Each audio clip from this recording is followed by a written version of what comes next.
Andiamo!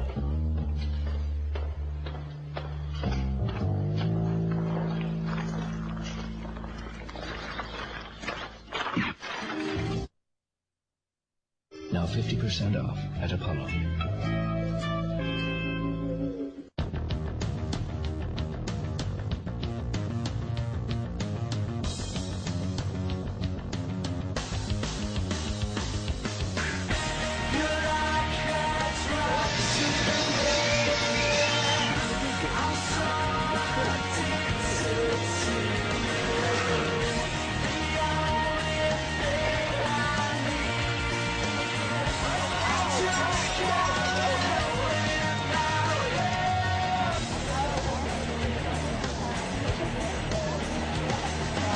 Ah, bodyguards. I always think of shaved heads, thick necks, navy suits, and Ray-Bans. But those clothes protection officers are responsible for the safeguarding of musicians, politicians, executives, and movie stars alike. Using a threat assessment and thorough advanced work, bodyguards determine the level of risk and what, if any, the direct and indirect threats are.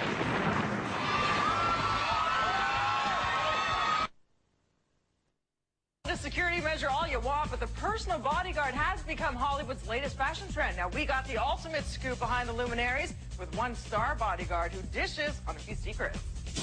I see a lot of things. I mean, I've seen some really outlandish things. I mean, I'm not going to mention any names, but I mean, we've had situations where, I mean, girls have shown up to the hotel room, don't know how they got the hotel room, naked, you know, in their G-strings. Having worked with celebs like LL Cool J, Justin Timberlake, and Trish Stratus, our expert tells us that toting some bodyguard bling has become the latest fashion thing. It's become a major accessory in the business because people now, I mean, they want to be able to, number one, especially when you're working like private parties and stuff like that, when they're going to even on an, you know, when they're not in the public eye and they want to go out, say, to a regular bar and just have a drink and just relax, they can't have that just walking out on their own. I mean, they're not accessible like that, you know, the average person in the, that can just walk down the street, walk into a club and sit down. I mean, there's fans everywhere. There's some good fans, there's some crazy fans, there's some good paparazzi, and there's some crazy paparazzi. You've heard stories of Lindsay Lohan getting chased, you know, down a street, you know, and getting into a car accident. Which is why the business also comes with some grave risks. Take a dangerous situation Derek encountered while protecting rapper Ja Rule. There was an incident that happened and whatnot in a venue that we were at, and a customer decided that, you know, he wanted to take a shot at one of the celebrities I was working with. And it ended up escalating into a real big brawl.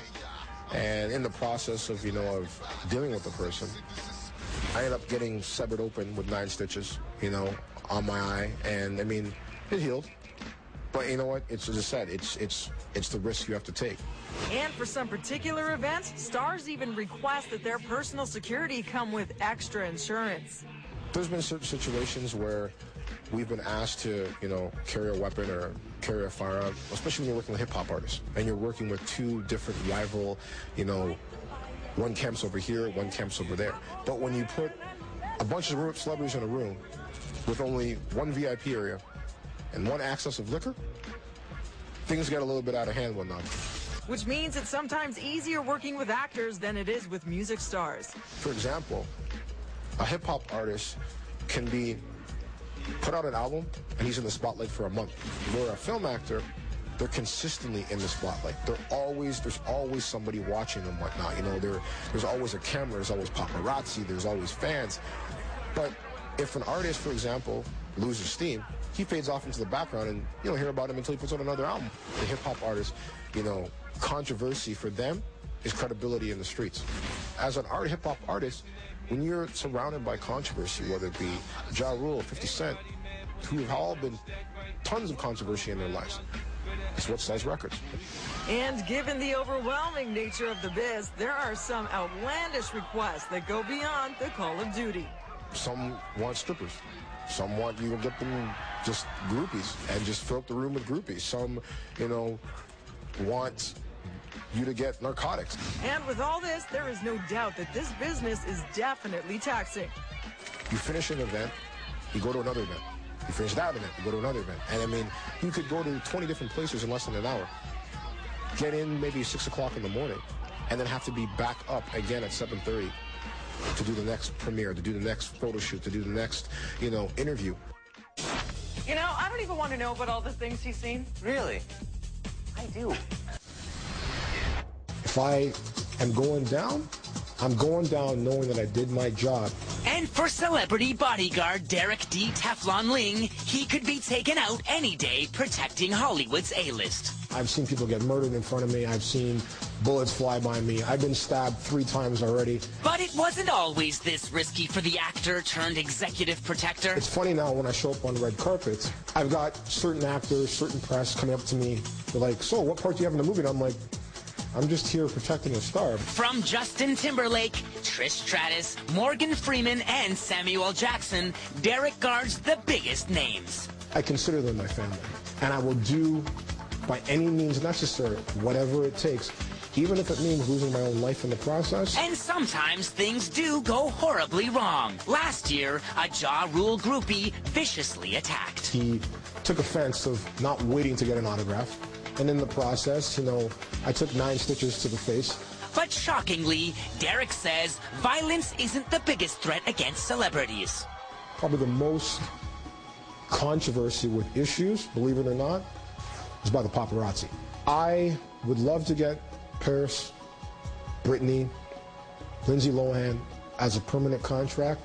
I worry about the fact that they could end up, because they're in the spotlight so much, as a Princess Di situation. Keeping stars safe is far from glamorous. Understand it's a business. Forget about the vanity, forget about the glam. And for some, that means act tough. Live on the edge, making it hard to protect. Hip-hop, it's all about the show. It's all about the image. The more controversy you're in, the more records you sell. So how does a former Toronto actor gain the trust of Hollywood's hottest stars? The #1 rule, even more than keeping your client safe, is keep your mouth shut.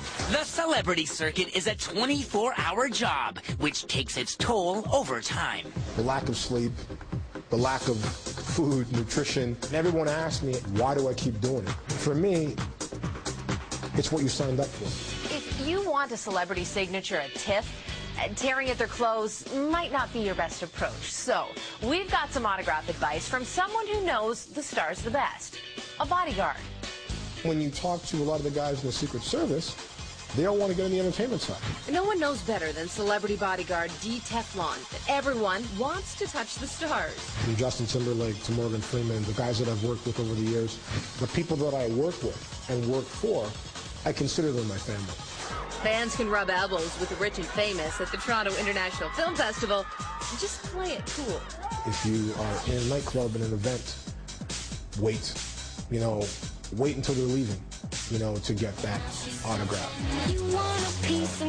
If you are respectful and you come to me respectful, if I'm able to do it, then I'll get you. And you might want to research which stars to approach. Autograph magazine says the most fan-friendly celebs include Johnny Depp, Matt Damon, George Clooney, Jack Nicholson, and Katherine Heigl. Some clients, yes, they want to be touching the fans, hugging the fans, kissing the fans. However, pick your moment carefully. If you're in a restaurant and you see a client by himself eating food, don't approach the client. Wait until they're leaving the restaurant.